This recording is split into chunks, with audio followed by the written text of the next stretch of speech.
তো আজকে আমাদের পরিবারে একটা নতুন সদস্য আমরা নিয়ে এসেছি, আর একজন তো দেখে ভীষণ খুশি।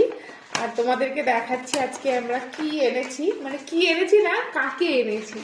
পাপা পাপা তাড়াতাড়ি এসো, নিমো তাড়াতাড়ি এসো, তাড়াতাড়ি এসো। এই দেখো এই যে কি এনেছি দেখো। দেখো মামা কি বার করছে, যাও যাও যাও যাও।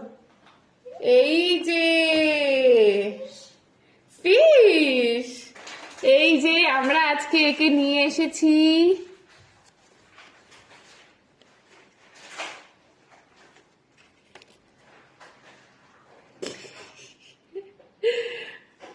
দেখতে পাচ্ছ কত সুন্দর দেখতে, দেখো। নজর দিও না, কুচি করো না, কালা টিকা লাগিয়ে দেবো আমি। তো আজকে আমরা একে নিয়ে এসেছি। একে মানে ছেলে সবসময় ফিশ ফিশ ফিশ ফিশ করতো, ওই জন্য আমরা ভাবলাম যে ঠিক আছে তাহলে